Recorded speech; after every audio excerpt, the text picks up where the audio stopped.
Ladies and gentlemen, a very good evening to you and welcome to this policy event to mark the launch of Google.org Skills Week. Today's discussion is brought together by Google, Debating Europe and Euractiv. My name's Juliet Foster and over the next 90 minutes I'm going to be guiding you through a session which not only marks the opening of this important event, but it's also going to explore the overarching theme, bouncing back or a crawl to recovery, supporting Europe's SMBs through digital. Now, it's fair to say that the last 18 or so months have been highly traumatic. COVID-19, a virus that few of us had heard of, has claimed millions of lives and thrown global economies into varying states of disarray. Nobody was spared its impact, with some groups and economic sectors taking a heavier blow than others.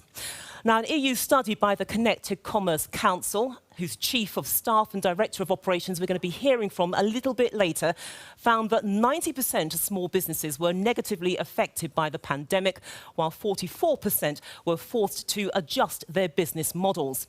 Now, that same study also revealed that for business owners who are female, older or solo operators in vulnerable sectors, the challenges are much harder. If you take a trawl through the internet, it will invariably bring up other studies which point to similar disparities. But what's also clear is the existence of a gap between the digitally advanced and the left behind, especially among underrepresented groups. Doing nothing is no longer an option. So, how can digital transform vulnerable businesses? And what can governments do to ensure the right regulatory environment exists to help them thrive? They're big questions, and we're going to be hearing from experts, high-level guest speakers, and also taking questions from the Debating Europe community. I will flag up when we can have those questions, because as you can appreciate, there is a lot of ground to cover in such a small amount of time. So let's get things going by meeting our opening speaker, Matt Brittin. Let me tell you about Matt. He's the Google President of Europe, the Middle East and Africa. Matt is calling in from the United States, so I'm going to sit back and hand things over to you, Matt. Welcome, it's good to see you. Thanks, Julia. It's great to see you, and thank you so much to everybody who's joining us today. Yes, I'm in California, actually, for the first time in 2 years. I usually come 6 or 7 times a year, and really working here on exactly what you said. How can we help with our products and services a faster and more inclusive recovery from this pandemic? So, as you say, I look after our operations in Africa, the Middle East and Europe, and I've been at Google for, well, close to 15 years. I have to say, I've never seen a time when technology could be more helpful to people, communities, companies, and to countries. And I wouldn't have imagined at the beginning of 2020 that my parents, who are both approaching 90 now, would make a step change in moving their social life, exercise routines, shopping, and viewing online. Of course, we've seen that everywhere, haven't we? It's proved that the web's been a lifeline for so many through lockdown and through the past 2 years. And changes that were there before the pandemic have accelerated. Old habits are being replaced with new ones, and some of those habits are here to stay as we begin to move to a recovery. So in lots of countries across the region, I think we're seeing more and more optimistic signs, which is good. Economies are not only recovering, but they're looking ahead to how to get this sustainable, more inclusive approach to growth. And technology can not only supercharge that growth, but it can really help to make sure that people don't get left behind in that journey. And that's one of the things that we're most focused on here at Google. So we go back to before the pandemic. We had many small businesses starting to embrace digital skills, whether through increasing their online presence or by creating something in social media or just by digitizing elements of how they work on the shop floor. But when the pandemic hit, we saw that small businesses, as you said in your introduction, were disproportionately affected. 44% of small business owners, so they had to adjust their business models. 90% they felt the negative impact of COVID on their business. And for many, COVID's accelerated those changes that they'd already started to make. Business owners leaning into technology and to digital tools in order to survive. And the Connected Commerce Council non-profit, which supports small businesses with access to digital tools and with resources, calls this the digital safety net for businesses. They found that businesses that pivoted quickly to online tools during the pandemic reported 80% better sales than those that didn't. And they hired 3 times as many people. One example of that kind of business is Moondot in Poland. The owner, Katarzyna, sells handmade knitted goods, and before the pandemic, she took Google's Internet Revolutions program to help her learn how better to attract customers online. So when the pandemic hit, she was able to achieve an increase in sales, an increase of over 70%, thanks to her online expertise. And she's now thinking about hiring somebody else as a result. Or La Maison des Sauces, Macaron. It's another story. I love Macaron. The iconic dessert shop in Nancy in France. They saw their sales drop by 90% when the pandemic hit, like many, many small businesses operating a retail physical presence. But their owner, Nicolas, had attended our Google Digital Workshop training program and learned how to reach customers online. And shortly after, their online customers and orders doubled. Nicolas was able to delay his plans to open a second store and focus instead on his website until the pandemic, come out the other side of the pandemic. And of course, not all business owners have been as fortunate as Katarzyna and Nicolas. Some are getting left behind. Access to digital tools and skills is still a real problem for small business owners. And those kinds of groups are the ones which we really need to make sure that we reach so they don't get left behind. Vulnerable small business owners, particularly those who are from an older or an underserved community, this combined with less support from traditional business networks makes it harder for them.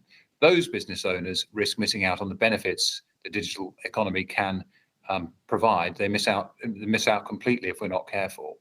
And because COVID has widened those gaps in society, widened gaps within countries, widened gaps across countries even further. I'm in the US this week, and here nearly half of all Black-owned small businesses have been wiped out by the end of 2020. While across Europe, female business owners we've seen face 10% greater revenue challenges than their male counterparts. It should go without saying that those are trends that we need to change together. And I believe the technology's got a real critical role to play here, not just in accelerating our economic recovery, but in closing those gaps. And to do that, we need to reach those groups that are currently left behind, to give them the skills they need, the tools they want, and the support they deserve.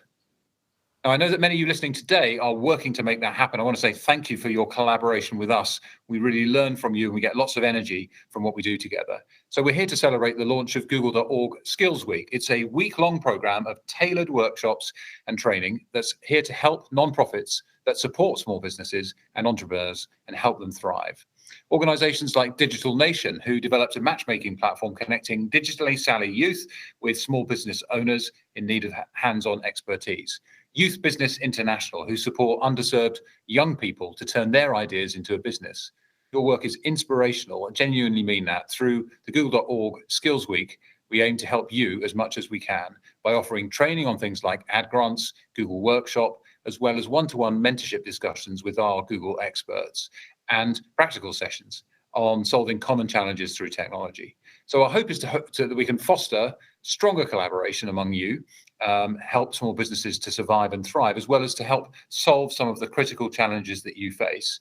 And of course, Skills Week is just the culmination of Google.org's existing support. We've given more than $8 million in funding and over 6,000 hours of skill-based volunteering to nonprofit organizations that are supporting vulnerable small business owners. You'll hear more about the direct impact of that work very soon. Small businesses really are the lifeblood of Europe's economy. They're crucial to our communities, to jobs, and to innovation. And we know that technology has a key role to play, not just in accelerating recovery, but in closing those inequalities. We know that new tools, skills, and rules of the road will be needed to build an inclusive, sustainable, and green recovery. And the good news is that we're not starting from scratch.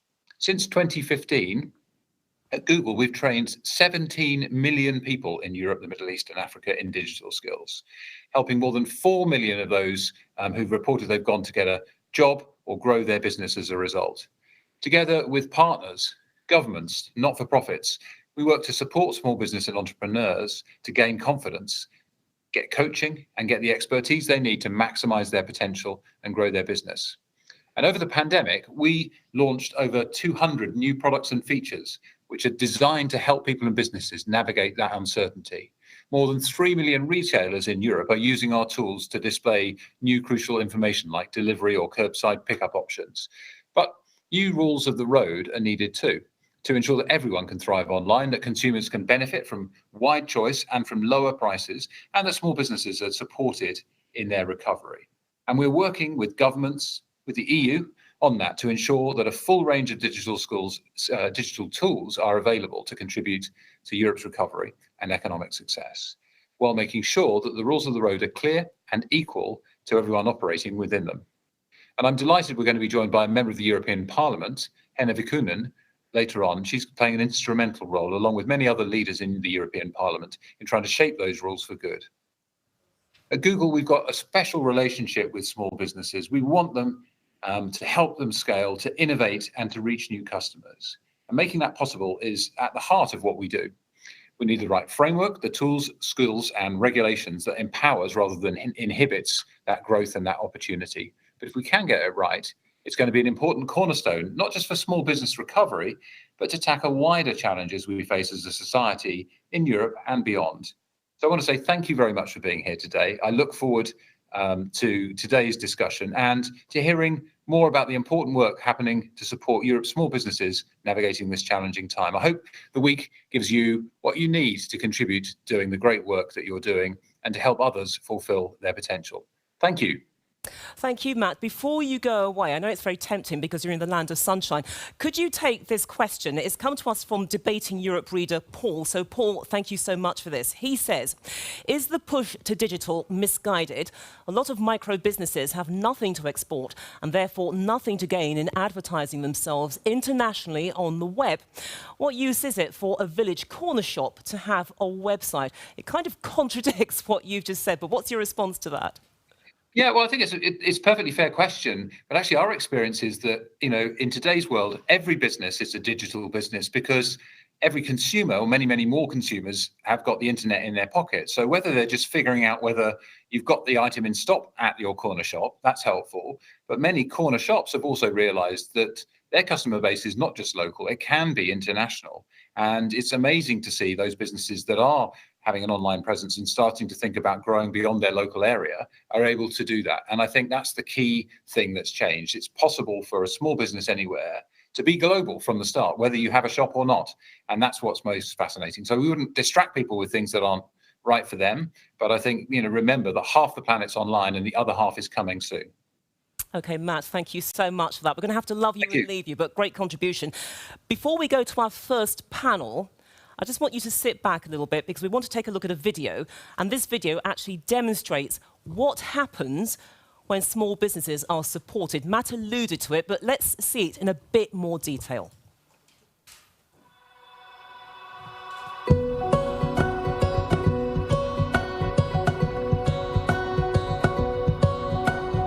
Mama Dolce was born when I started suffering from intolerances. Mama Dolce is a luxurious free-from ice cream. I had been working full-time and starting the business from the very grassroots. I found Hatch by Googling accelerators for female-led businesses. The one-to-one mentorship journey with Hatch I found to be an extremely valuable process. My mentor helped me to pull together a social impact story and was also able to help me network with individuals in the food and beverage industry.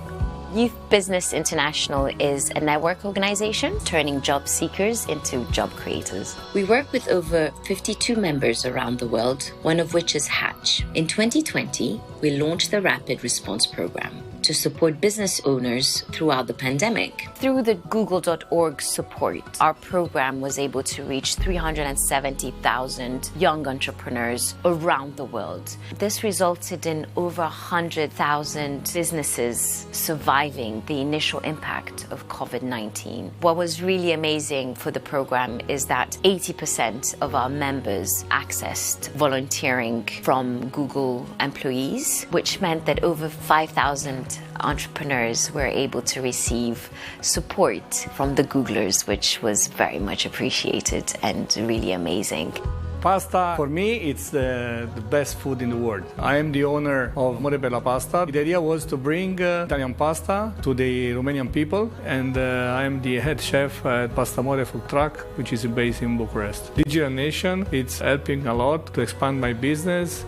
Due to coronavirus pandemic, we had to find an online solution to reach our clients and to be seen, campaign on Google Ads, preparing a marketing strategy. I understood that it was very necessary to have the help of professional people. We are now working with over 50,000 beneficiaries in Romania on building their digital capabilities and preparing for the future. Google.org has been supporting us for 3 years now. Originally, we were only able to help beneficiaries from Bucharest. So with the help of Google.org, we managed to reach remote areas and beneficiaries who didn't have any previous experience.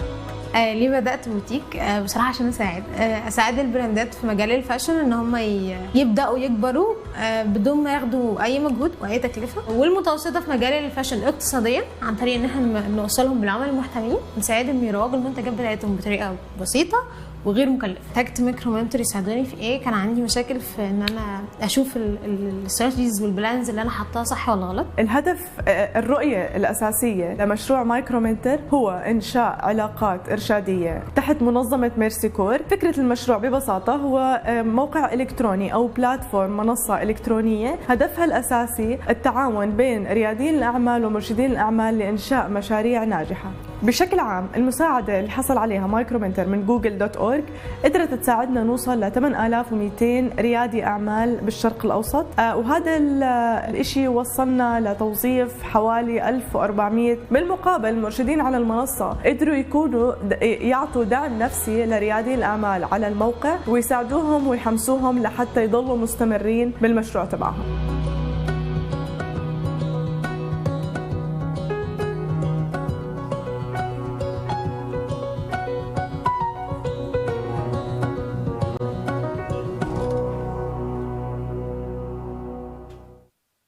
Okay, so there you have it, examples of what happens when small businesses are connected to a supportive architecture.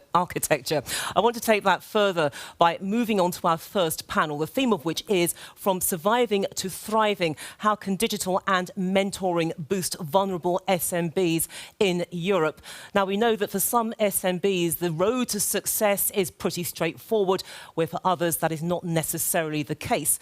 We know that small businesses are vulnerable for numerous reasons, which we went into earlier, but in times of uncertainty, such as now, a pandemic, the perception they're too risky to back can have a devastating effect. It impacts their ability to access finance or to even locate the right tools to fireproof themselves against a volatile future. And that in turn raises the prospect of some SMBs crashing in failure. So, how can digital transform their prospects?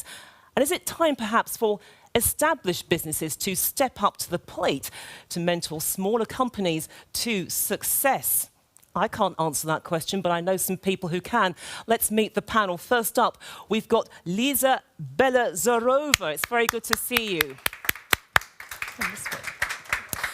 Let me tell you a bit about Lisa. She is Google.org's Programme Manager for Europe, the Middle East and Africa. She's also responsible for the economic recovery portfolio. You're busy. A little bit, yeah. Not just that, though. She's also the founder of How Is Africa, which is a social enterprise that created an open blogging platform for African youth. It's great to see you. Thank you so much for being here. Now, next up, not in person, but remotely, is Anita Thyssen. She is CEO of Youth Business International. She's joining us virtually all the way from the United Kingdom. Anita, are you there? Can you hear us? OK, we can hear you. Well, I just lip-read you, but you can hear me. That's great. I think we're having a few problems with your volume, but the main thing is that you're there.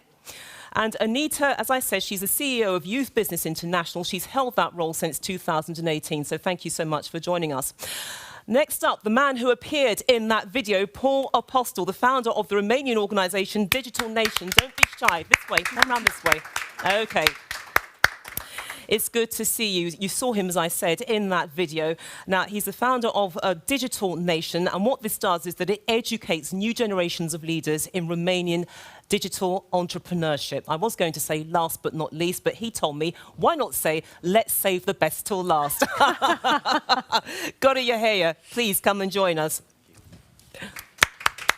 OK.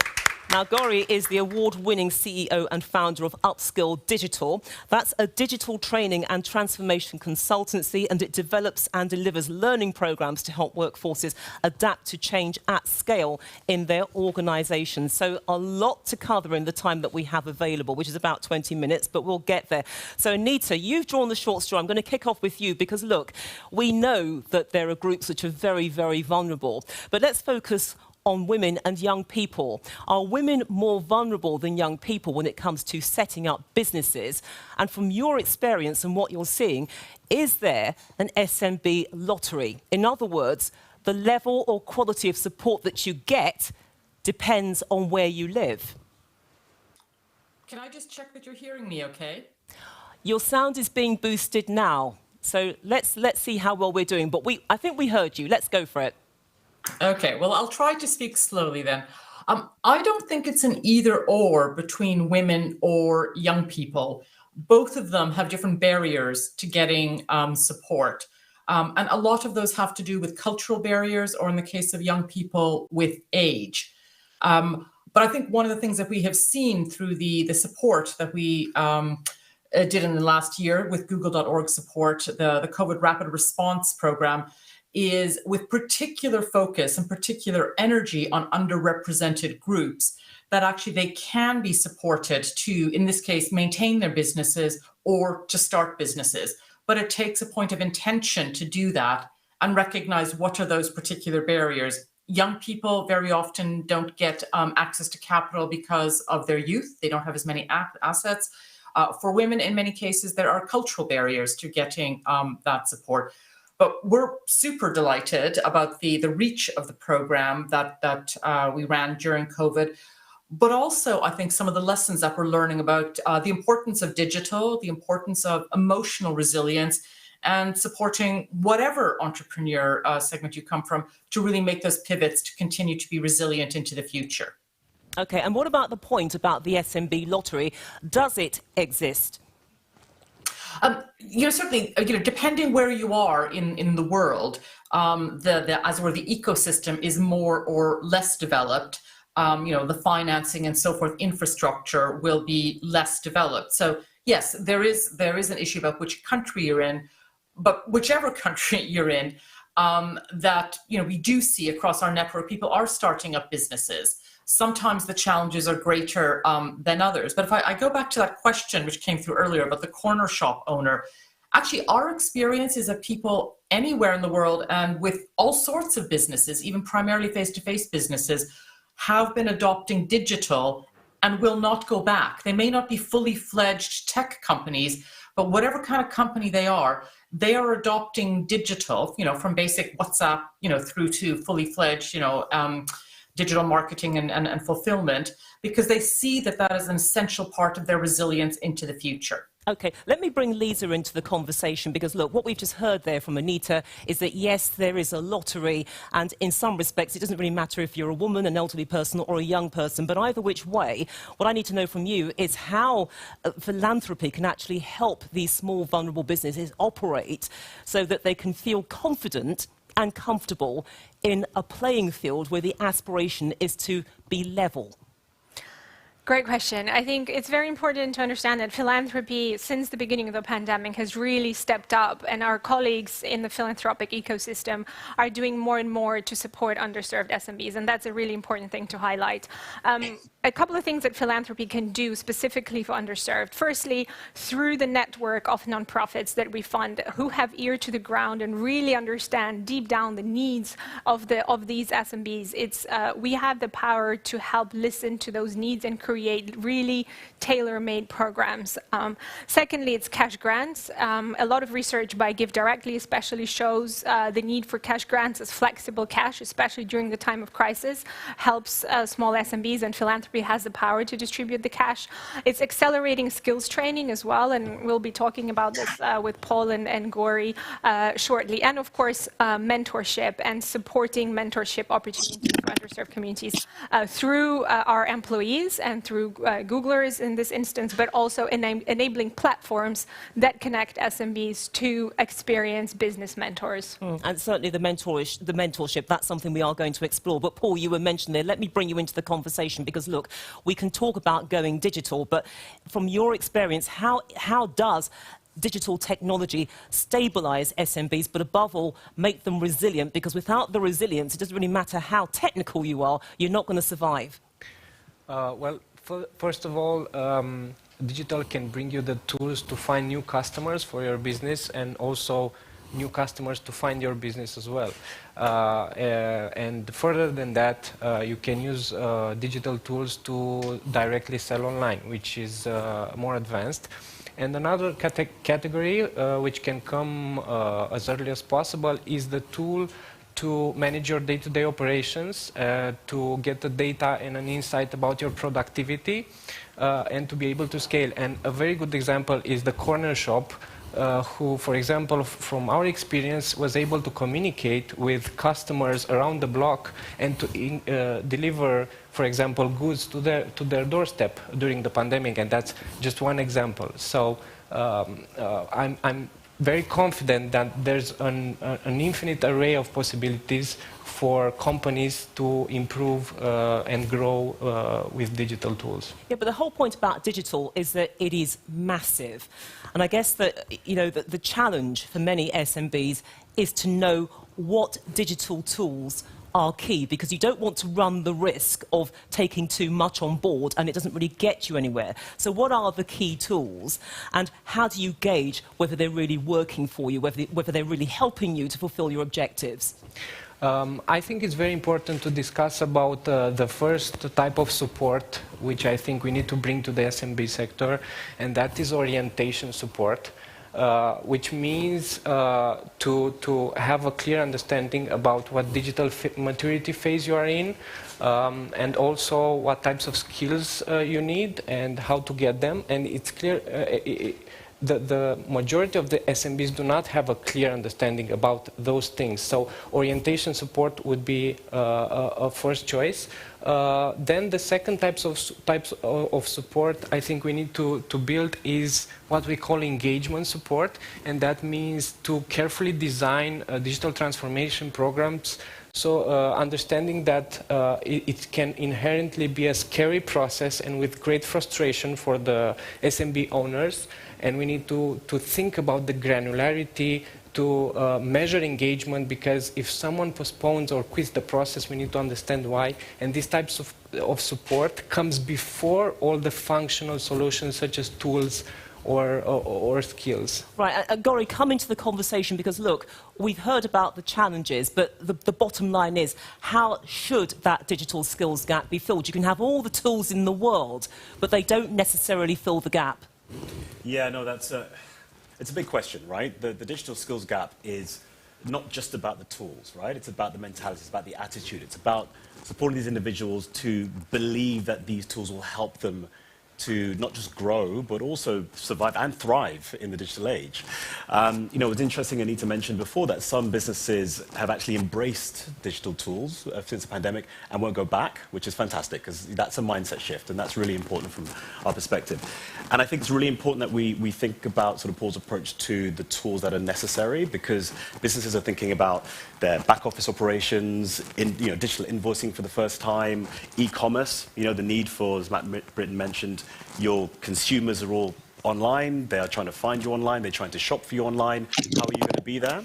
So I think when we look at the gap and how do we plug it, we've got to really think about what it is we're training, right? And how do we ensure that we can work with partners? So, for example, some of the tool providers, so an e-commerce platform, for example, or an advertising platform, for example, and how they are taking responsibility for helping those businesses to be able to onboard themselves and actually, take ownership of this incredible power that the web gives you. So, that gap can be filled by a partnership-led approach that really kind of empowers and inspires people to take ownership of those tools. And let's look at this idea of partnership, Paul, because, look, what's so fascinating about COVID, the big word whenever we talk about COVID is pivot, how it's actually forced businesses to change their direction in response to a crisis. But when you look at the history of all this, you have the non-profitable sector, or the third sector, that in in some ways they were disconnected from profit businesses. But have we actually seen a pivot in that? In other words, is that paradigm shifting, and outfits which once upon a time would never have dreamed of working together because they felt there was no commonality are now finding there are grounds they share? To be honest, we have seen a lot of organizations being forced to suspend their activity and reduce their operational costs, and even sending their employees in a technical unemployment. But a considerable amount of them started to pivot towards online models. However, it's too soon to say if those are meaningful attempts, and there's also the big risk of disappointment and disbelief in those first digital trials, because technology is fairly complex still, and it requires specialized skill, which can be expensive, hard to find, and hard to keep. But I think the big moment of change is now, because we have seen as SMB entrepreneurs ready now more than ever to embark in a digital transformation process. But there's a great necessity for the proper support to manage to help them cross the bridge towards the digital front. And let me stay with this idea of support and that analogy of crossing the bridge to the front, because that brings in mentorship, one of the themes, of course, of this panel. But look, Gori, you've used it, so how did it help you in your business journey? But also, how do you inspire successful business leaders to become mentors? Because let's be clear about this, some of them want to do it, but they haven't got the time. Some of them don't want to do it. That's true. I mean, I'm onto my third startup now, so I've been through, through the wars, as some like to call it. Standing tall. I'm still sitting standard. I'm still here, which is great. In the early days when I was setting up my business, those first, I guess, that first year or so where you're actually hiring your first few, staff members and whatnot, it's an incredibly intimidating place to be. You've got new sort of employees coming, more mouths to feed, and you just don't have time, right? But you need advice, you need help, you need guidance. I didn't have anybody mentoring me in my first couple of businesses. I didn't even know where to start. How do I find a mentor? You can't just go online saying, who wants to mentor me? It's not quite as easy as that, right? So, I did find somebody who was actually leading a co-working space, and she was really helpful for me in my sort of my kind of growth of the business. Had I had that in some early business, I think that could have changed the game for me, to be honest. And I think mentoring is an incredibly powerful way to help you grow a business. I think there are some great support networks that exist now, some great programs which I just didn't have access to when I was first growing my business. When you just as a business owner are so busy and you have so many things that you're working on, you just don't have the time to engage with someone, sometimes you need somebody to talk to who's either been there before, they can inspire you, they can talk to you about the challenges that they faced or challenges that you might face, and they can give it to you in a way that they feel that's right for you, right? It's packaged in the right way. And that's why mentorship's so powerful. I've got mentors that are, run marketing businesses, right? And, for me, when I have a marketing issue, I can turn to that mentor. I've got others that are really great at finance, and that's really important. Actually, one of the really key things for me is making sure that businesses that are more vulnerable, the smaller business, sole traders, micro businesses, that they're able to have access to mentors. And like you said, some business owners, large business owners, don't have the time, right? Because they don't understand what the give back is, but there's just a need for it. So creating that model that allows them to be able to give up their time is really important as well. Okay, we've got a couple of minutes left, so I want to squeeze in some more questions before I have to say thank you, goodbye. But I mean, look, on the subject of mentorship, how do you make it work at scale? And is it an achievable objective? Anita, we haven't heard anything from you for a wee while, so I'd like to get your response to that question before I bat it amongst the other panellists. Absolutely. Mentoring is central to everything that we do across our network. And in fact, we're in the midst of our international mentoring days across all of our regions this year. The evidence is absolutely there that business owners who are mentored will report, increased confidence, better decision-making, better business performance. And it is precisely because people who have been there before are able to steward you through your journey, are able to support you and listen and so forth. And on your question about it's hard to find mentors, it can be, but probably the biggest the best salespeople for mentorship are those who have been mentors. And most of them will say it's probably the most profoundly impactful thing they have ever done in their life. And they have learned as much from the mentee as they have given back. Right, and it was so that's incredibly the crucial during the pandemic when people had to make a lot of critical business decisions. Okay, so that's the give back and the get back. You help somebody, but you learn something from them in return, even if your business is quite advanced down the track. So, Lisa, give me your take on this about making mentorship working at scale and whether that objective is achievable.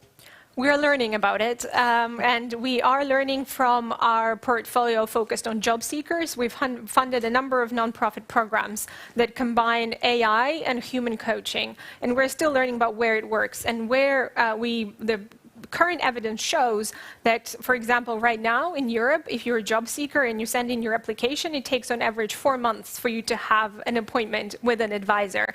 So where the AI comes in is that it helps as an orientation tool, which all the data shows that the quicker the person has a chance to engage, the more positive the outcome is professionally. So how can we transpose these learnings onto the SMB mentorship? And what you were talking about, this first kind of orientation for SMBs, how do you do the sort of the assessment of the needs quicker through AI to understand what's needed, what are some of the quicker questions that can be answered, while you find the mentor who can then pick up and do more robust, complex and intricate questions and motivation things that Gori mentioned, and sort of more psychological support that's required. So there's still a long learning curve, but we have kind of first indications to know which directions we should be going, and we'll be looking at implementing and piloting some of these programs. Okay, and Paul? I think it's very important to discuss the scalability aspect, at least for example, in Romania, we have more than 500,000 small companies, and finding the charismatic and well-prepared mentors is actually pretty impossible, and it would take too long. So that's why I think we need to go beyond, and I think engagement frameworks are scalable and can be automated, and also orientation frameworks can be automated with technology. And what we have been trying in a pilot program is to create hands-on implementation, which means to bring in the teams. And in our matchmaking program, we are coupling young people who love to spend time with technology and sit behind the laptop computer and fiddle with the settings and everything else. They love to do that. The SMB owner doesn't like to do that. So just creating a connection between those two groups is amazing, because also young people need to learn by doing something in practice. And what's also very interesting is that we connect people from the same regions, so the young people from like a smaller city with the SMBs from the same city, and I think that's a very nice way to scale things up. Fantastic. And can I get your response to that, Gori, before we take a question from Debating Europe? Sure. So I think there's two things I'll mention. Firstly, getting a diverse range of mentors is incredibly important. And I mean, I just mean in terms of the relatability to the business owners. So, from my perspective, I love to engage with a mentor that either looks like me or is engaged with the kind of problems that I've engaged with. So whether it's access to finance or some of the challenges, it does actually make a bit of a difference from my perspective. And the second thing is, some of the difficulties about why you can't get many mentors on is because they don't also see the benefits to them. And I need to mention about the reward that you get. So I've mentored a few people, and it's incredibly rewarding to help those. And weirdly enough, Jane from Mama Dolce, actually mentored her as well back in the day. I actually didn't realize that she was on the video, which she wasn't before. The ice cream looks good. Yeah, I'm going to have to. She owes me some ice cream. No, but I think it's really, if you can really sell in the benefits, you're going to attract more mentors. And we've run some mentoring programs where we're trying to get people that are experts in their field and can give mentoring around a specific area. But again, they do it because they feel that there is something that they can share, which they've learned over time. And I think that's really important, that you can, from a scalability perspective, try to encourage as many people to be mentors. And if you've been a business that's gone through the wars, you can give back. And I think that's really important. And that's why we have this sort of payback kind of model, which works well, which is getting people that are getting mentored, to become mentors themselves. Okay, let me jump in here because it plays to this question which we had from the Debating Europe reader Laszlo. So Laszlo, thank you so much for this, because the question goes as follows: how can we make sure SMEs aren't left behind by technology? Could some kind of mentorship program be part of a solution, or rather some continuous coaching or advising by some statutory organisation or chambers of commerce? Another one of those big questions, and we haven't got that much time, but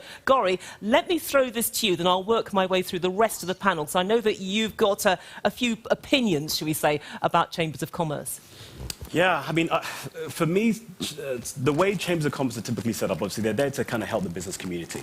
But in my experience, some chambers often are more tailored to support larger businesses and perhaps don't cater to smaller businesses as well as they should do, which means that the level of support, it's not one size fits all, right? Which makes it pretty hard for them to be able to spread it out. But in terms of the mass amount of people that or kind of business they should be supporting, SME should be first. So I think chambers have, the ones that I've experienced or worked with, have a bit of a way to go in terms of how they craft their support in a way that actually meets small business needs and the diverse sort of nature of that as well, which is really important. But to the question, it's not an either or. It's not sort of a very simple kind of, continuous learning versus mentoring. I think they both, in a blended learning approach, need to be, delivered in that way. So that's my thought on that. Okay, Paul. I think we need to all work together because the SMB challenges are really complex, and I think everyone has a role to play. For us, in particular, we've seen SMB entrepreneurs being also tired about too many discussions, too many things, so they have real problems and they need help right now. So that's why I think we need to focus on hands-on help to add to the support that currently exists. Okay, Anita. I think this is absolutely a perfect opportunity for the big technology companies, Google and others, to really, really get involved, because most micro and small entrepreneurs will use the easily available tools that are out there. They don't have time to build and develop complex systems. And we've seen through the program we did over the last 18 months that the people who know these things inside and out, in this case the Googlers, were absolutely the best mentors for the business owners. And that would apply across a range of technology companies. So we would always argue for bigger connections between corporates and smaller businesses. But here there is an absolute sweet spot, which is just waiting to be taken further. Okay, final word to Lisa. Paul mentioned collaboration, and I think often we say, oh, people need to collaborate, but how do you actually do it? And that's the hardest question. How do you get people to collaborate? In my portfolio in Jobs and Skills, we have nonprofits all across Europe, Middle East, and Africa. And what we observe that all of these nonprofits either work on the same issues separately, or they actually have answers to each other's questions. So this is the point of the Google.org Skills Week, is to bring these organizations around the table, all sharing the common goal, and create the right environment and ask the right questions and organize the right workshops for them to come together and understand what are common challenges, how can we create open source tech solutions that everyone can go and use in their local communities. And we really hope that by the end of this week, the organizations will be able to create a community of practice and also kind of fast track some of the answers to be able to go deeper with their work and also achieve scale with a larger number of SMBs. Okay, so an optimistic note on which to end. But always. Look, always. But look, panellists, thank you so much for this, because as ever, time is the enemy, wretched time. But thank you so much for your contribution, a really interesting discussion. But on the subject of time, we can now meet our keynote speaker, in fact, the first of our keynote speakers, Henna Virkunen. Now, she's a member of the European Parliament. She's also the Parliament's Industry, Research and Energy Committee Shadow Rapporteur for the Digital Services Act, the DSA. And over the next 10 minutes, she's going to explain how the EU is supporting SMB recovery from the pandemic. So, Henna Virkunen, the floor is now yours.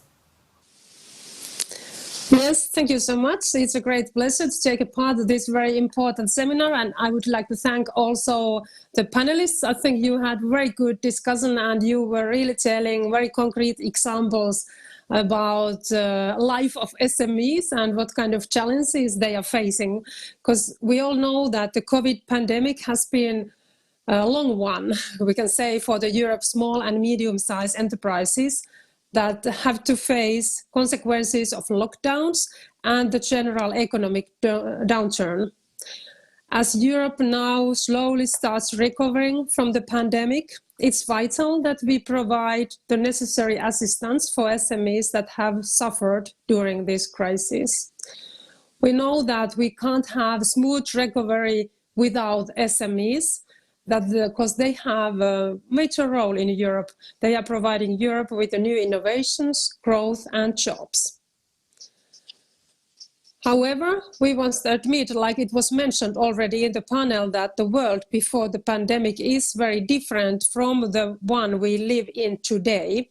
The climate crisis and digitalization are the forefront of decision-making and new ways and innovations replacing old ones. This is a big challenge for small enterprises. So I think it's very important that we at the European level, we as a decision makers, we are really paying attention for that how we can support SMEs in this twin transition. In the same time, they should be much more greener, climate friendly than earlier, and also they should now boost the digitalization on all the ideas based on that. So now the SMEs in Europe, they have to navigate in a business environment that is radically different from what they were used to. And they are always not ready for that, like we heard already. And that is why the EU has a key role in supporting the recovery processes in multiple different ways. And of course, when we speak how we can support SMEs, I think money is the first thing. We have to think that how we can fund and support the investments which are needed in SMEs. And that is, I think, number one. We have to make sure that our SMEs has access to finance. Now we know that the most important instrument for this is, of course, the European Next Generation EU Recovery and Resilience Fund. It's a huge fund with 700 billion euros investments.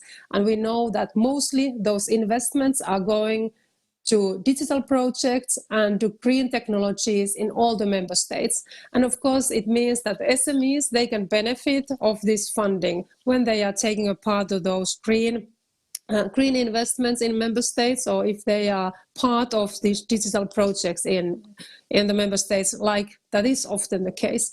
I think that often the best innovations are created in the local level. So that's why it's important that we are supporting the local innovations. And as a part of the package, over 50 billion euros in cohesion funds were provided to promote working capital and investment support. And that is something that the SMEs in the local level, they can benefit, because often I think we get the best innovations if the cities, municipalities, SMEs and researchers are working together. Then we will have that kind of innovations that will also help the whole Europe in our transition to greener and more digitalized world. The EU also provided over 94 billion euros in loans to member states via SURE, a fund designed to financial assistance to preserve employment and help businesses to stay afloat in the midst of the pandemic. And of course, one of the important funds we have for SMEs is our Innovation and Research Fund, Horizon Europe, which has provided SMEs research and development funding. And we have special SME instrument also there to make sure that we can accelerate and boost the innovations in SMEs. So there is many different funds available for SMEs in the European level, but often we know that there's so much bureaucracy in these programs that it's easier for SMEs to work in the local level and try to get support from their local authorities, and often it's EU funding. We have different regional and these cohesion funds that SMEs can take a part in the local level. But of course, this direct assistance and funds, it's not enough. We must also ensure that our SMEs, they remain competitive in the global world and they are not overburdened by regulation. We know that European Union is the greatest regulator of the world, and there's like two sides on this. I think often the regulation we are creating in the European level, it will be the global standard, and of course then it will help our businesses because they have already implemented it. But then often we have to say, and it was also already mentioned here, that often the EU regulation is created for bigger companies. We can see it also now when we are speaking about this Digital Service Act. I think the main focus of the discussion is all the time in the big players. But we have to remember that when we are regulating, for example, digital services, it will have impacts to whole ecosystem, also for the small enterprises. And that's why I think it's so important that we are all the time taking care that we shouldn't set obstacles for the SMEs, and we shouldn't create too much heavy administration for them, not too much bureaucracy. We should avoid red tape from the SMEs to make sure that they can grow. And I'm very happy that the Commission was promising that they will implement in next year so-called one in, one out principle. It means that always if the Commission is implementing a regulation, another one must be removed. We know that there is a little chance for growth if every year new rules and demands are imposed on small businesses. So I'm very much expecting from the Commission now to come out with the promises with this one in, one out principle, because I think that is crucial for our SMEs. We should cut red tape from our SMEs. And not only that, the regulation that we have must be better also. It must be technology neutral, it must be future-proof, and most importantly, it must encourage innovation. So that's what I'm always underlining when we speak about regulation, that we should take care that we are not over-regulating, and we should take care that our regulation is innovation-friendly, that it's encouraging our businesses to invest and innovate in Europe. And overall, to ensure that all future regulation truly is SME-friendly in Europe, we need a permanent SME envoy to Commission with direct line of communication to Commission and appropriate horizontal competencies. That is also something that Commission promised when it started its works, that it will nominate a special envoy for SMEs to take care that the interests of SMEs are taken care in the Commission. And it has been really disappointing that Commission haven't done that yet. In fact, in last year, they were nominating SME envoy, but then the nomination was withdrawn. And after that, nothing haven't happened. So I think that is something that we keep pushing the Commission, that we have to make sure that one in, one out principle is really implemented in the next year, and also that the Commission has to really also nominate this SME envoy. And finally, I was underlining that what we need to help and support our SMEs, we need access to finance to our SMEs, we need access to markets and smart regulation for them. And the third part is that we really need access to talented people for SMEs. And it was already underlined many times a year that we have to really underline the role of skills, and we have to invest to skills in all our member states in Europe. Of course, this is really challenging because the skills and education, it's on the competence of every member state. It's not really competence of European Union.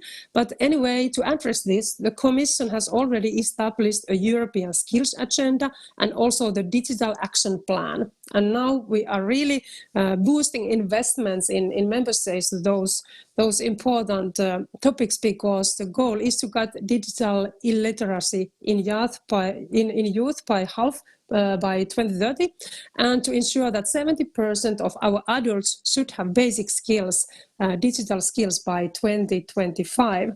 And this would be a major accomplishment in removing a bottleneck for digitalization. So these are the three main pillars I think we should underline now and focus now in Europe for SMEs: access to finance, access to markets and better regulation there, and then access to talented people, and we have to invest in skills.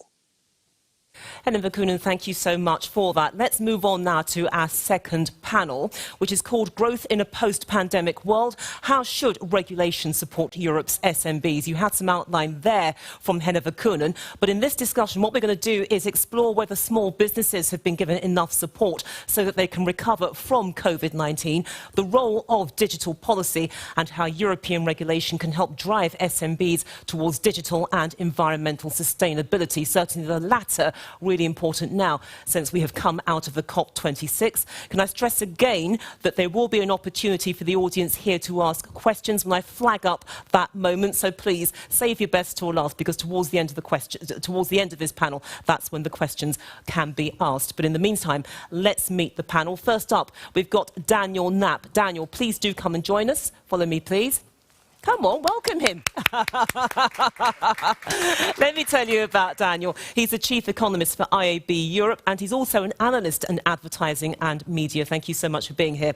Next up, could you please welcome Siada El Ramli? And Siada is Director General of Europe, which in its previous incarnation was EDIMA, I believe, and it's the voice of the leading companies in digital, online and tech in Europe. And finally, can you please welcome Rob Retzlaff? Rob is the Chief of Staff and Director of Operations at the Connected Commerce Council, or 3C, which is based in Washington. So thank you all for being here. Siada, let me start first with you, because I was watching your facial reaction when you were listening. I'm not a voyeur, by the way, but it was really the way that you reacted to elements of that speech. But from your perspective, how would you describe Europe's approach to regulation? Because clearly there's an admission that somewhere along the line it generates too much red tape. So what is it doing well, and what does it do badly? So let me start with, maybe let me start with the positives. I think this Commission has tried to have a vision of where it would like to go with digital policy, which, unlike other times, has got it's a longer term plan, which I think is the right thing. It's trying to create frameworks in which digital policy is going to take place. But obviously the environment has changed quite a bit in the past couple of years, because we just have a lot more digital players than we did in the past. Your corner shop now being a digital player, how do you fit them in?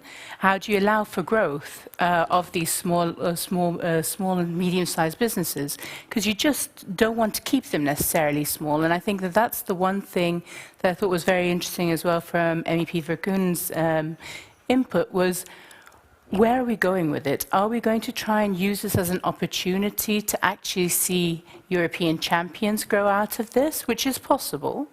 But then the red tape has to be cut.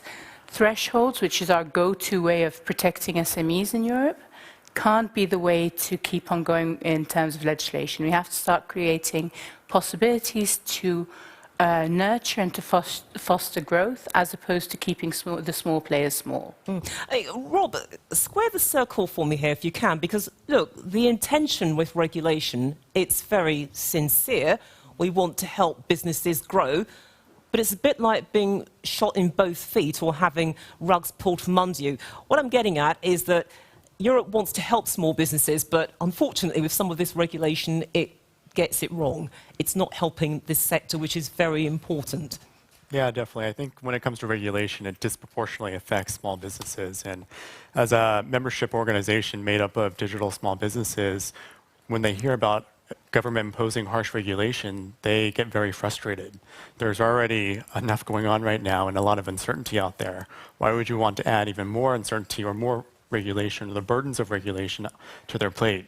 So I think when it comes to regulation, it's important for policymakers and regulators to understand small businesses and their perspective when it comes to how they use digital tools and how they grow their business.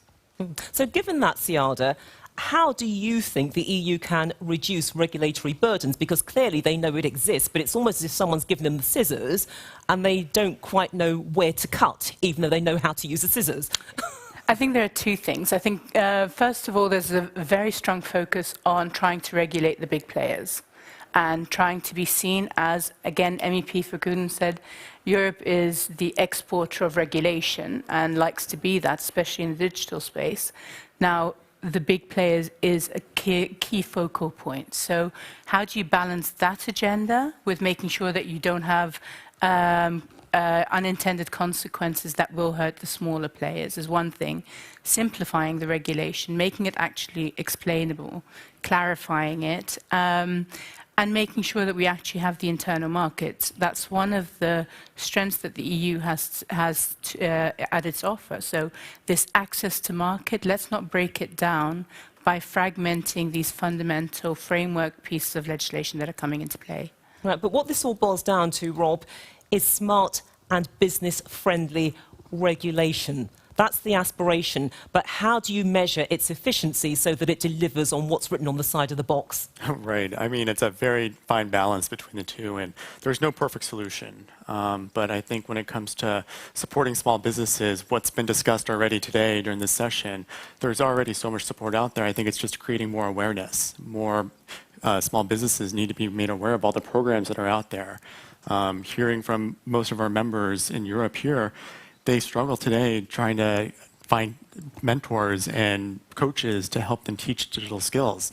Their focus is mainly on their business and selling their product and services. They can learn and go through the training programs that are offered by Grow with Google and the programs that were mentioned here today to advance their skills and advance their training. And the research today that was discussed is fact-based, and people need to understand that small businesses today are different in how they operate and function thanks to digital tools. But Siada, let's pick up on a point that Rob made just there about striking this balance. How can you strike this balance between smart and business-friendly regulation that brings fairness to the system on the one hand, but at the same time it creates a level playing field for SMBs so that when they go in there, yes, they're competing against the big guys, but the whole thing is even-handed? Yeah, so at the moment we already have one piece of regulation in that area, which is the Platform to Business regulation, and that's the starting point. The other one that's currently being developed is the Digital Markets Act, which I don't actually work on as a trade association, but that also is supposed to create a level playing field. And I think that will have to be an ongoing initiative to make sure that the right balance is struck there. But Rob, clearly there is a worry that small businesses perhaps are not being as sufficiently well supported as they should be. Europe has a huge amount on its plate, so where should SMBs lie in the priority scale? Very high, much higher than they are right now. Unfortunately, it seems like the regulators are too focused on the larger companies, the gatekeepers, and not enough attention is being paid to the small businesses that use these tools and services that, as most of us know, billions of dollars has been spent by the platforms to help small businesses grow. I think the benefits really outweigh the costs in terms of how you go about regulating, and small businesses that use these digital tools are not being heard. And I think it's important to include them in this discussion because there's obviously a gap missing. And so I think that's really important to do. Something which I'm sure we're going to allude to in the time that we have together. But Dan, I haven't forgotten about you. This is your moment. This is where you make a debut because, look, we know your areas of expertise. So given that, what role do you think that digital policy has to play to help support Europe's small business sector? Because, yes, regulation is going on, but we can't exist without digital. It really is central. Absolutely, and we saw that in the pandemic, how quickly, in particular, advertising, my area of expertise, was really growing due to small and medium-sized businesses. I see the world through data, and first of all, something remarkable happened in 2020. Many of the big Fortune 500 brands, they cut advertising, but the small and medium-sized businesses, they continued to pour spend in and in and in. After a small phase of uncertainty in March, April 2020, they started to invest. Yeah. And that's very important because these businesses realized they now need to retain and also acquire customers digitally. And this whole world of digitization, as we've seen today, it's a very complex orchestra with so many moving parts. But we in particular see in the DSA now new regulation potentially being proposed. So the Digital Services Act. Exactly. That makes this even more complicated. And small businesses need to figure out so many things. They can't have to look at the minutiae of can advertising, how I want to do it, does it work, what issues do I need to consider in terms of privacy and so forth. This is all very ambiguous right now, and we saw that they need a plug-and-play approach. They can't have experts, they can't have a legal counsel and so forth. It needs to be straightforward, and we risk losing this right now. And can I get your take on that as well, Siada? I fully agree. So I think that, and that's exactly what I mean by simplify and clarify. The large players have got the big legal teams to understand the legislation. Small ones get scared off by it. But if you look at the past 20 years, and I am one of the dinosaurs who was working on European affairs at that stage. But anyway, then we were still talking about a Small Business Act and how to bring that across Europe to try and bring the internal market together. Today, the platform economy as such, and that's part of what digital allows for, has actually been able to bridge a lot of these gaps. And what we need to be able to figure out is how can there be a way to explain this big legislative mayhem almost to the small players that are providing the services online. And this idea of bridging gaps, how do you think that the digital markets at the DMA can actually help small businesses not only recover from the impact of COVID-19, but moving on ultimately to thrive and succeed? So I think there are a couple of things. So as I said, we don't work directly on the DMA, but on the but your perspective, certainly, on the so the DSA, as well. for example, what we need to make sure is that the definitions are clear. We have a lot of obligations for very large online platforms. That's one thing, but they're not the only players that will be covered. So how does this piece of legislation cover all of the players in a proportionate fashion? What does that mean? What is a risk-based approach depending on what you're actually putting out there online? So that's the kind of thing where we need to have more clarification. And Rob, help me out on this one, because look, the digital markets at the DMA, we know that there are quite a few small businesses who are worried about it and how it could affect firms which need support. The worry, of course, being that they fear that it could restrict access to certain markets because they're relying on the platform players like Facebook or Google to help them. Now, is there any validity in that, or is it perhaps an exaggerated fear? No, there's absolutely validity within it. When small businesses hear DMA, a majority of them don't think it would affect them, and they think it's competition law related. Therefore, they don't need to pay attention to it. But when they learn a little bit more about what is involved in terms of the regulation, the more they start to realize, hey, that could actually happen to my business. I use that tool, I use that product. How would that affect my business if I didn't have affordable access to it? Would I have to come up with something else in terms of my business operations model? Would I have to scale down my targeted advertising? Would I have to potentially get rid of more employees? I think when it comes to DMA, there are a lot of unintended consequences that need to be recognized. And part of that, in terms of the way small businesses can communicate that, is communicating to their MEPs and just talking to them about how they use these products on a day-to-day basis. Sure, to explain what it's like on that front line. Of course, please go in there. On the targeted ads perspective, I think it goes even further than that. It's not about, do we need to reduce our targeted ads? Can we actually acquire and retain customers at all?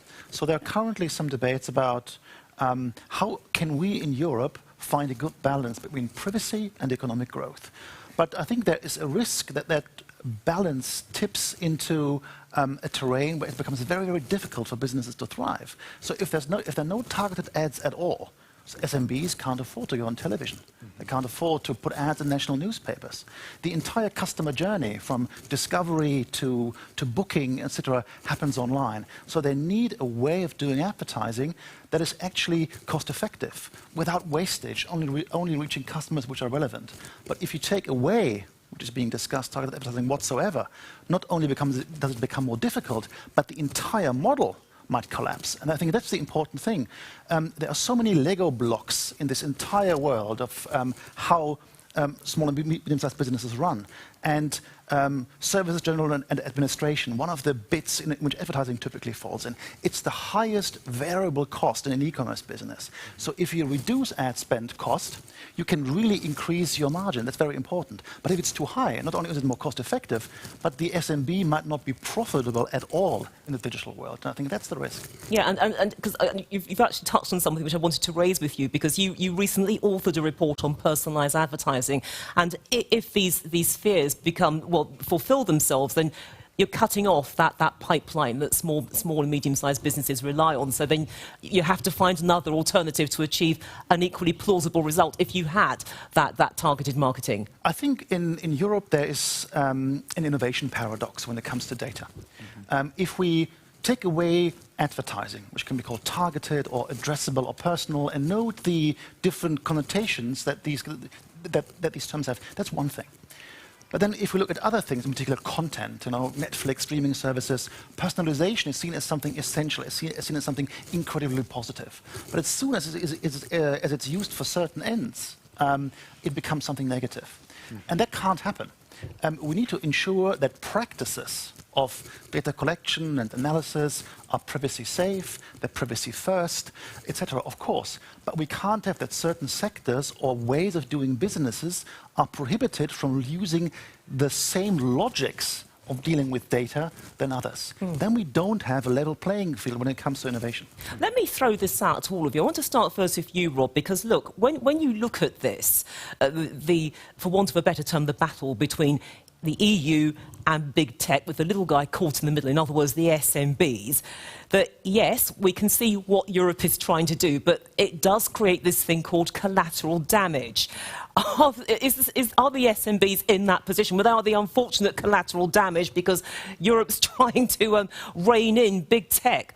Yeah, totally. I mean, unfortunately, if you swing big at the big guys, you're going to end up hitting the smaller businesses. They're going to be collateral damage. When you try and change the business model of the bigger companies, you're going to have to change the way that they do the math. And at the end of the day, the end users of these platforms and services are the small businesses, and they're the ones that are going to be drastically impacted by any sort of regulation or change in the business model when it comes to the larger companies that they rely on. Julia, that's exactly what I meant by unintended consequences. Because that was the polite way of putting it. Indeed. It's the focus on the big guys, on regulating the very large companies. And not necessarily, we're not even talking anymore about the corner shop. It could be a very viable medium-sized enterprise that will very much fall into scope of this legislation, but not at all be able to deal with it. So what then? Because then we're really starting to kill a whole sector of the economy that's thriving at the moment. Yeah, and that's the irony, isn't it, Daniel? Because economies have to recalibrate as a result of COVID-19. We have 21 million SMEs in Europe that employ, I think, 84 million people. If we consult, what is it, the latest Eurostat data, that's a lot. And we've heard the term backbone of the European economy several times here. This isn't just any term. This is the official language that the Commission uses. But I don't think we're doing enough to protect this, because I think many realize it's very hard to unbundle digital innovation.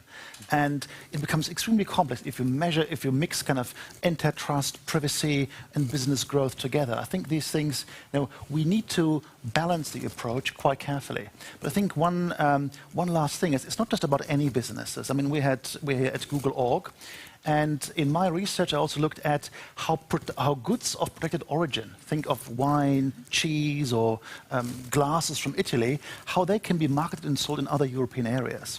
And advertising is a crucial instrument for cross-border customer acquisition and sales. And in particular, if you look at the regional makeup of European economies, you have in several regions in Europe, you have industrial monocultures in a sense, where you have one region, one town focusing on a particular industry. Suddenly, we realize if there's one little puzzle piece, advertising doesn't work anymore. It doesn't just kill off the local businesses, it also fundamentally impacts the socioeconomic structure of entire regions. So it's the human cost, effectively. There's a much bigger knock-on effect to things that we think are just happening in the digital sphere, that have real-world implications. Trickle down. I know it's a misuse of the word trickle down. I try not to. Yeah, we'll try not to, yeah. But look, time is running very, very tight. I want to fit in a question from Debating Europe reader Chika. I think I've pronounced your name correctly. If I haven't, please do forgive me. But Chika, the question that you want to put to the panel, some people argue that the pandemic has pushed SMEs to go digital, but I don't think that's true. It's anecdotal at best, but in my immediate area, no small small business has turned digital at all. The most they did was open a Facebook page to advertise their products, which they kept selling offline. Do you think the push to digital from the pandemic has been exaggerated? I'd like a brief response to that, if I may, before we go to our second keynote speaker. But Rob, if I can start with you. Yeah, definitely. So I don't think it's been exaggerated at all. Through the research that's been talked about today that we did and conducted, 80% of European small businesses actually increased their use of digital tools. And through that research, we found that a majority of those businesses plan to maintain that same amount, if not increase their use of digital tools. So by far, the pandemic hasn't just shifted the change or the adaptation of digital tool use. Businesses will continue to use it because they see the benefits from it. Right. Siada. I don't think it was exaggerated at all. And even in the example that the person who raised the question asked, Chika, that is a use of digital services. The way in which the transaction was still carried out was offline, but it was by means of a platform to actually do the marketing of the services that were being provided. So that in itself is a prime example of how you have so many different ways in which digital services have been used to save a lot of businesses as well. Okay, and finally, Daniel, if you'd like to respond to that. We've seen digital ad spend by SMEs increase by around, this year, by around 43% in Europe. That is much higher in aggregate than any other form of business. So that really shows that the investment from SMEs in digital is there. And I think you mentioned a very important point about what is digital really. We're increasingly moving to hybrid economies. There isn't just a 1 and 0 digital analog or carbon world and digital world. The business models intersect. And a business that advertises online or acquires customers online can, of course, fulfill orders in the offline world. This is all blending together, and it's just one expression, I think, of digitization becoming mature by being embedded more in the real world. OK, there we're going to have to leave it. But thank you so much, our speakers, for a really interesting discussion, because in a few moments' time, we're going to hear from Mark Boris Andrijanic, who's the Minister for Digital Transformation for the government of Slovenia. To give you some context, Slovenia is the current host of the European Council presidency, and it's also going to be responsible for shepherding the Digital Services Act and the Digital Markets Act, which you've been hearing about through the Council. So, Minister, you have 10 minutes. Over to you. 10 minutes. Good evening, everyone. It's a pleasure and honor to be with you today. I would like to congratulate Google.org for organizing this excellent event, as well as the Skills Week. Now, as we've heard so many times before, supporting SMEs is absolutely crucial for Europe's success. I don't want to repeat the cliches, but SMEs truly are the backbone and the engine of the EU economy. As we've heard before, they employ over 83 million people, which means that 2 out of 3 jobs in the private sector are generated by SMEs. Moreover, they contribute over 3.5 trillion euros to the EU economy, which translates into 53% of the entire value added on this continent. However, since the vast majority of the SMEs are micro-sized enterprises which only employ 9 people or even less, their access to cutting-edge technologies, databases, as well as digital skills is much, much more limited compared to the larger companies. Now, the European Commission has correctly identified that skills, innovation, and digitalization remain key challenges for European SMEs. For years, we have been witnessing a worrying trend. The share of people employed by SMEs who have ICT specialist skills has even declined since 2015. Now, at the same time, the share of SMEs providing ICT skills training to their employees has not improved much. Today, there are many EU programs and regulations that support digital transformation and skilling of SMEs. I'm delighted that we are also seeing more and more private initiatives in this area. I'm grateful to Google and Google.org for leading the charge with their excellent programs and initiatives aimed at SMEs. These efforts are more precious than ever before, as we all know that SMEs have suffered greatly during this pandemic. Therefore, I believe it is our joint responsibility to help them recover and grow even stronger. Now, it is absolutely no coincidence that Slovenia decided to elevate digital transformation to the very top of our EU presidency agenda.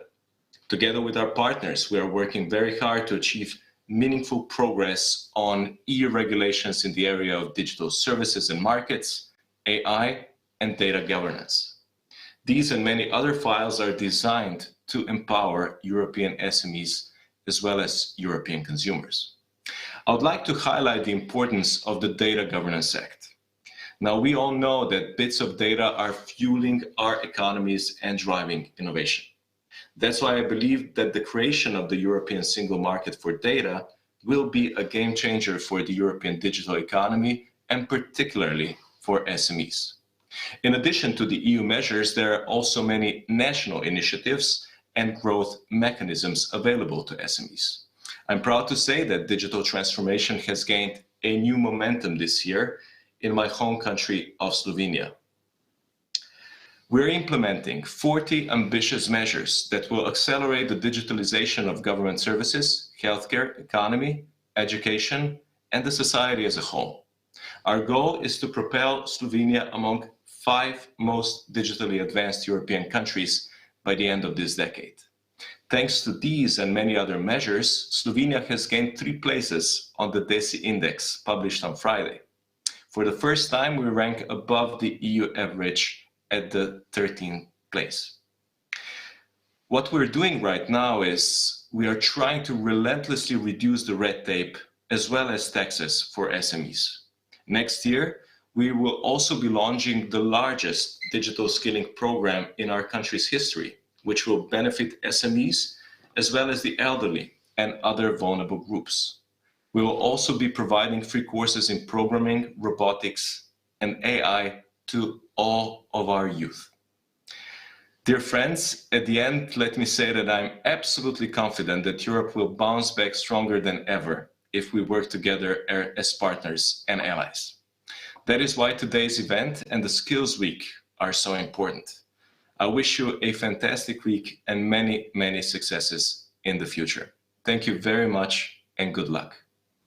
Minister, thank you so much for that. I wonder if I could still keep you with me. We'd like to ask you a question, if that's possible. Or do we still have the line? Minister, can you hear me? You're still there. That's fantastic. Could you Fantastic. Could you very briefly answer one question which has come through? And it is about the DSA and the DMA. There is a view that they could lead to higher regulatory compliance costs for SMBs operating in the digital sector. Very briefly, what's your response to that?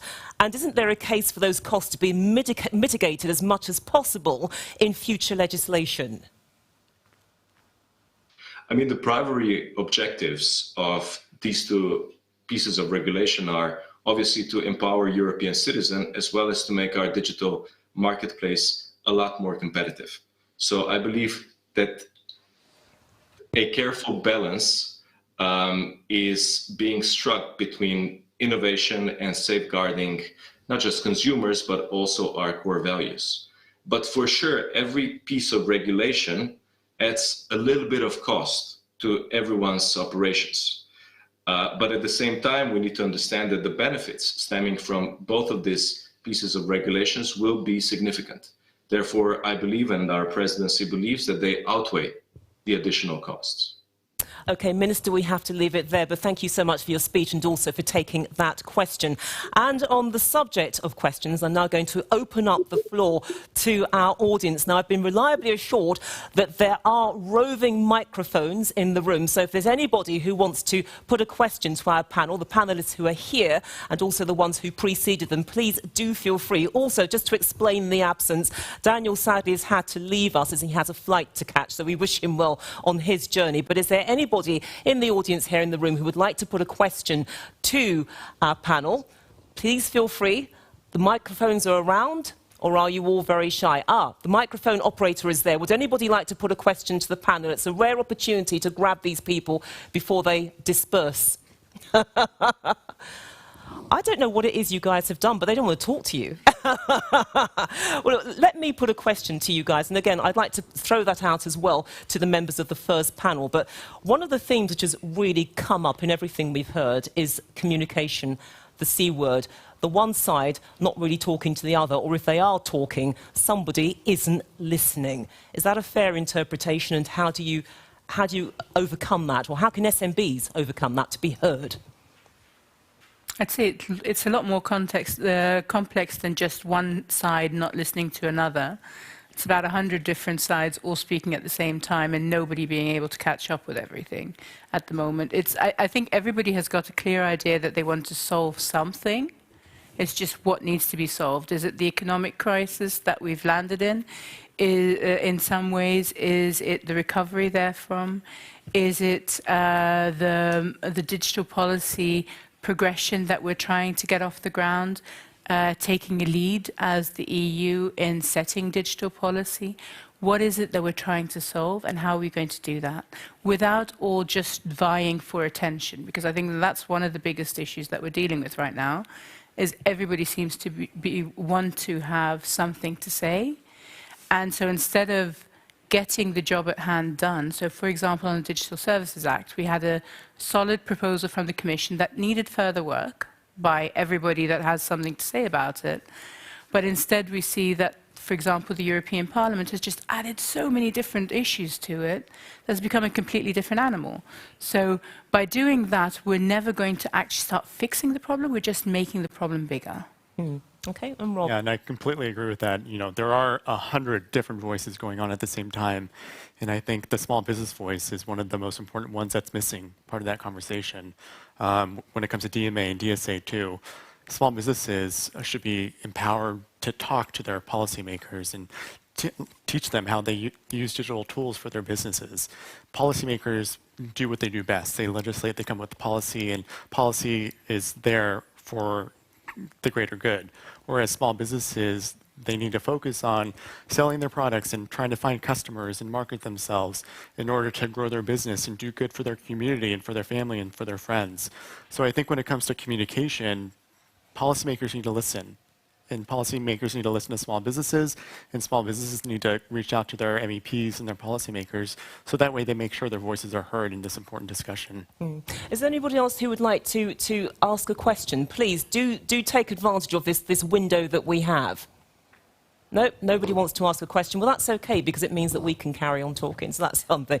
But I mean, the interesting point that you raised, and I'd love to get the comparison, because I do know that a few days ago when we were talking, what you were saying is that US members of your organisation, they're very upfront. They don't pull any punches.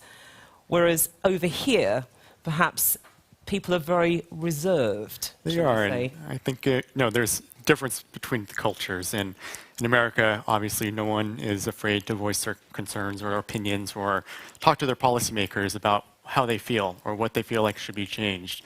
And what we've noticed here in Europe when it comes to small businesses and meeting with their MEPs to talk about their businesses, they're a little bit less inclined to want to share their story with them. I think for the European small businesses here, they will, do what they do with their friends and family and complain and struggle and try and find a way to find good for their business, but at the same time, when it comes to them actually meeting with a policymaker or reaching out via a letter, they're less inclined to do that. I think, if you were to change the difference between the United States and Europe, I feel like more European small businesses would have more of a better chance of changing legislation, changing regulation, ensuring their voices are heard if they were to speak up and speak out to their policymakers.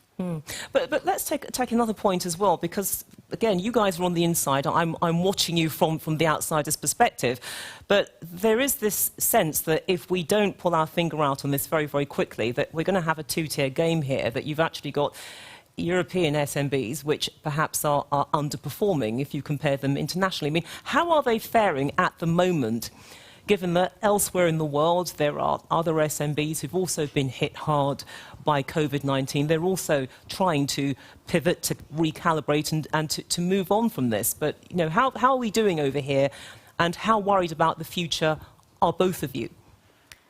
I mean, European small businesses are doing the best that they can right now, given all that they've been through over the last nearly 2 years. They right now are trying to recover and grow their business, and the same thing goes for the United States small businesses too. I think if we can continue to focus on empowering them and supporting them through programs and initiatives that we just discussed today, getting that out to the small business community is so important right now, and making sure that they maintain affordable access to the digital tools and scalable, secure data to reach new customers through targeted advertising is so crucial to their success. So I think they're still very much focused on the bottom line, how to stay alive. I don't think that they're in a stage necessarily of projecting for the next doing their business planning for the next 5 years. Some are. No, that's what we're told to do when we set up businesses. Indeed. But some of them were thrown in the deep end and had to speed up and coming up to speed with everything. Especially on the digital side. And so I think a lot of them are still coming to terms with that. However, what the problem is that there might not be a legislative space for them to grow. Because if by the time they grow to a certain threshold, they get slammed with every piece of legislation under the sun, they will not be able to deal with that. And that has been traditionally the European solution to protect smaller businesses. It has been to create thresholds to keep them safe. But then as soon as you've hit a certain growth, you have to comply with everything. Right.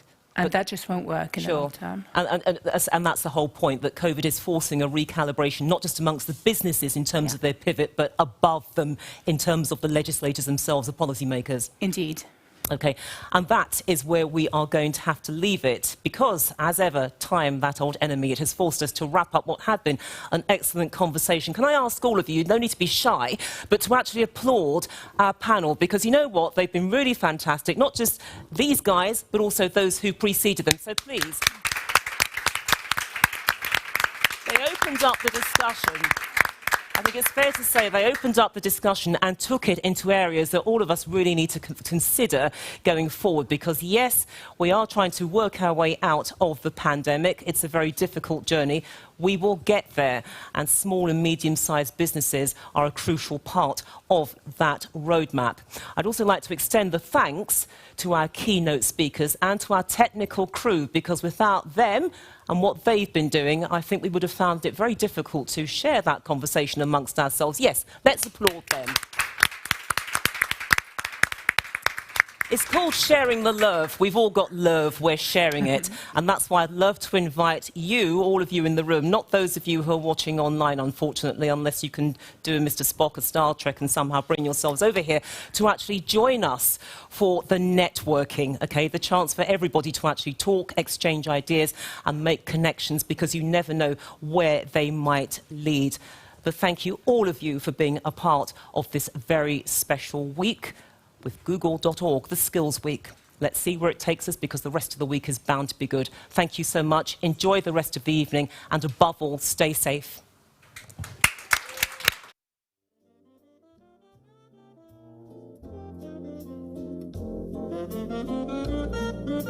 Thank you.